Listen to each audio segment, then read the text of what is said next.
Hello, wonderful universe. This is Jennifer here at Eureka Astrology and Healing, and today we're going to take a deeper dive into wood betony. As promised, this is the second video of 3 on wood betony. As you can see, it's gotten a little bit bigger, but the flowers have not come out, and I think it's a great time to get another shot of the plant so you can really get familiar with it in different stages. As you can see, it is in full glory, and it's not going to actually get much taller than this as far as the leaves go. It's going to get taller with the flowers, as you'll see later on, but it likes to stay low growing. It's in the member of the mint family, so it really does like to spread. Some people don't like plants in the mint family because they spread so easily. I find it a joy with wood betony. I share it with people. I spread it around my yard. I just love the way it looks. I love its medicine. It supports pollinators. It's just a wonderful plant. And so really, its first medicine is to nature itself by supporting pollinators, in my personal opinion. But as I promised, this second video is going to be talking some of the traditional uses medicinally for the plant. Now, please keep in mind, these are traditional uses. If you need medical attention, please seek medical attention. This is not intended to treat or diagnose or prescribe, and it's just for education. So use this as just something as information, and if you want to learn more, go seek out more information. And I'm not going to be exhaustive with the medicinal uses. There's a lot. If you remember my first video, I talked about it as having so many different uses back in traditional times, and up to 47 or more, right? Plants are versatile. They're not a drug where, it does one thing and one thing only, although there are some drugs that do multiple things. Plants are versatile because they are versatile in their constituents and their makeup. There's a symphony going on in each and every plant, making its medicine powerful as a whole instead of an isolation, which most medications are. They are useful, remember. I'm not dismissing medications. It's just plants are a little bit different in the way they operate than traditional prescriptions. And keep that in mind. And a good caution too, if you do decide at some point to take a medicinal plant and you are on medications, do your work to find out if there's interactions. I work a lot with people who are on medications and want supplements of all kinds, whether they're minerals or vitamins or herbal, and you would be surprised how many interactions there are potentially. Now, not all plants have research on them to see if they interact, and there are some theories they just will put potential, but please really be aware because you want to be safe. Stay on that medication. If you are working to get off it, work with your doctor. Don't just take an herb and hope you can get off. That's not safe.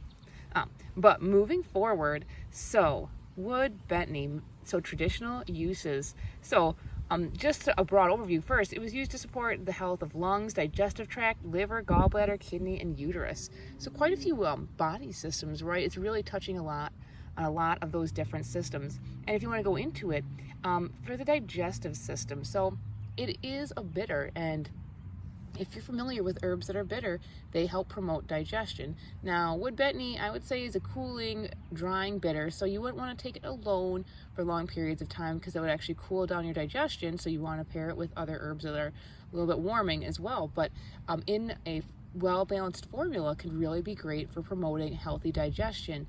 We're talking about, making, stomach acid, peristalsis, all the things that you want going on to have a healthy functioning digestive system. And then you also have, it was said, for the use of intestinal worms. Now, there are a lot of worms, so I don't know which ones they are, but I have a feeling it's got to do with its bitter taste. And so it was traditionally used for worms. It also was used for jaundice and also stomach issues where there was anxiety. And it's believed that it may actually work on the vagal nerve and with relaxation within the stomach area, and so that when you have that queasy feeling in your stomach when you're anxious, it actually kind of helps work with that and that relaxation.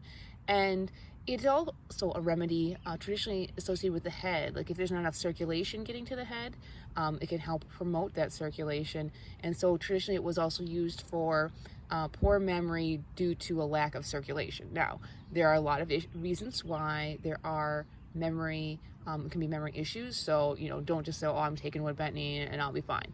Please, again, seek medical attention. But it's a great plant for getting that energy flowing up in the head.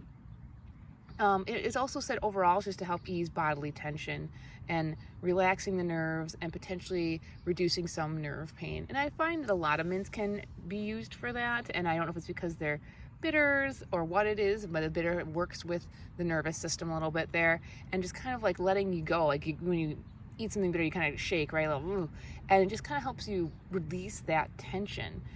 It was also used for lung support, so helping get out that excess mucus in the respiratory tract, such things like bronchitis and spasmodic asthma, or things where there's a lot of spasming and coughing, just kind of relaxing it. It was also used for menstrual pains and prolapsed uterus. Now, again, like, I wouldn't solely use this, and, with the guide and care of a professional and with your doctor, but it definitely has an affinity for the female reproductive system. Also used for hypertension, mouth and throat infections, and also gout. Traditionally, like I said, these are all traditional uses and may have some uses in modern day, but it's just a wonderful plant. It's something to think about, and if you're interested in pursuing it, read more about it.